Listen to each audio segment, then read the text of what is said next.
समय बीते जा रहा है तो मैं ज़्यादा समय लूँगा नहीं, 10 मिनट में तब होगा। तो प्रभु ने सुंदर भाव से कलयुग का महिमा बता रहे थे, कलयुग किस प्रकार भगवान का नाम जप करने से हम लोग ये भौतिक संसार के भवबंधन से हम पार हो सकते हैं। तो हम देखेंगे यहाँ पे स्वयं जगन्नाथ जी, बलदेव, सुभद्रा जी यहाँ पे बैठे विराजमान है और सुंदर सुंदर बड़े बड़े आँख करके देख रहे सबको, किस प्रकार मेरे भक्त यहाँ पे बैठे हैं। तो भगवान जब भी यहाँ पे देखते हैं उनका आंखों के माध्यम से भोग जो हम भोग बनाते लगाते सबको महाप्रसाद बना देते हैं और बोलते कि यहाँ पे सबका पाप को भी चोरी कर देते हैं भगवान जगन्नाथ जी।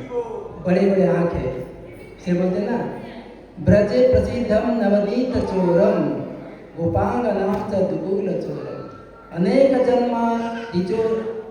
जन्मा अर्जित पाप चोरम चोरा गगन्यम पुरुषम।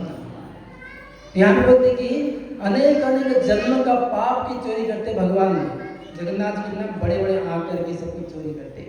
इसलिए रथ यात्रा में आते भगवान जगन्नाथ जी, जो भक्त भगवान का दर्शन नहीं कर पाते हैं उसी भक्त का जो हृदय में पाप रहता है, करोड़ों जन्म का पाप को पूरा चोरी कर लेते हैं भगवान जगन्नाथ जी। तो हम जाएंगे भगवान जगन्नाथ के इस प्रकार अद्भुत रूप कैसे हुआ है कि नहीं। भगवान के बड़े बड़े आँख कैसे हो गया, उनका हाथ नहीं, पैर हम दिखता नहीं है। तो हम देखेंगे अभी कलयुग के पहले हम द्वापर युग में जाएंगे अभी, ठीक है। द्वापर युग में जब भगवान कृष्ण बलराम जी सारे उनके 16,000 रानियां द्वारिका में निवास करते थे, तो उस समय वृंदावन से सारे उनके आए थे, माता रोहिणी माता आई थे, सारे गोपियाँ भी आए थे दर्शन करने के लिए द्वारका में। तो उस समय सारे जो रानी थे, ये 16,108 रानी है, माता रोहिणी से प्रार्थना की कि हे माता, भगवान कृष्ण हमेशा वृंदावन को याद करते रहते हैं, गोपिया को याद करते रहते हैं, श्रीमती राधानी को याद करते रहते हैं, ऐसा विशेष क्या है भगवान के लीला के बाल्य लीला में, हमको थोड़ा श्रवण कराइए। तो माता रोहिणी ने बोले कि अगर भगवान कृष्ण बलराम जी वृंदावन की कथा को श्रवण करेंगे तो वापस वृंदावन चले जाएंगे। तो इसके लिए एक ऐसा बड़ा कमरा था, सारे रानी ने चारों तरफ बैठे, माता रोहिणी के चारों तरफ, और बीच में माता रोहिणी बैठे, और द्वार पे किसको खड़े किए हैं, किसको खड़े किए हैं, सुभद्रा। तो जैसे कृष्ण बलराम इस तरफ आएंगे हमको इंगित कर देंगे कि भगवान कृष्ण आएंगे करके, तुरंत हम कथा को रोक देंगे। तो वहाँ पे माता रोहिणी कथा चालू की बाल्य लीला भगवान कृष्ण के बारे में। तो सारे रानियां भाव विभोर होकर भगवान कृष्ण कथा श्रवण कर रहे थे, और द्वार पे सुभद्रा भी खड़ी थी, वो भी भगवान कृष्ण की कथा श्रवण करते करते पता नहीं चलेगी क्या चल रहा है। तो उस समय कृष्ण बलराम आए और सुभद्रा माता दोनों हाथ दोनों करके खड़ी थी, दोनों के हाथ के बीच में ऐसा सर करके दोनों देख रहे थे क्या चल रहा है मेरे जो महल में, ऐसा हॉल में। तो एक बाजू में जगन कृष्ण है, एक बाजू में बलराम जी, और स्वयं भगवान कृष्ण उनकी कथा श्रवण करते करते भाव विभोर हो गए थे। उनकी जैसे हम आश्चर्य की देखते हैं ना, बड़े बड़े आँख हो जाते हैं, ठीक है ना, तो ऐसे जगन कृष्ण का भी आँख बड़े बड़े हो गया, उनका हाथ और पैर पूरा स्तब्ध हो गया, संकुचित हो गया। तो सुंदर रूप देखते ही वहाँ पे नारद मुनि देख रहे थे, द्वारका की तरफ आ रहे थे। जैसे इस प्रकार कृष्ण बलराम का रूप देखे, नारायण नारायण का उच्चारण हो गया। तो उस समय भगवान कृष्ण बाह्य रूप में आ जाते हैं, और वहाँ पे माता रोहिणी भी कथा को बंद कर देते।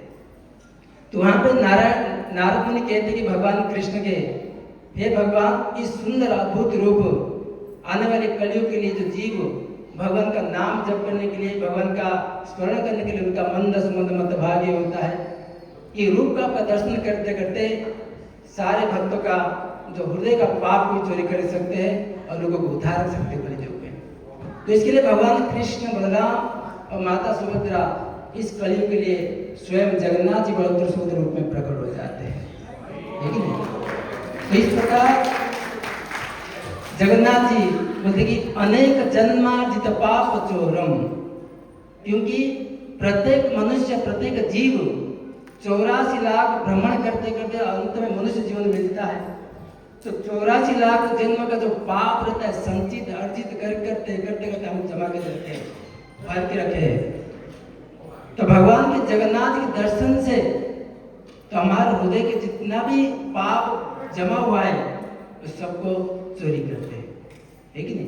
तो इस प्रकार ये कब होगा? जब हम कलयुग में भगवान का नाम जप करेंगे, कीर्तन करेंगे, तब जाकर हमारा हृदय अवत्राणी जो पाप है नष्ट होता है कि नहीं?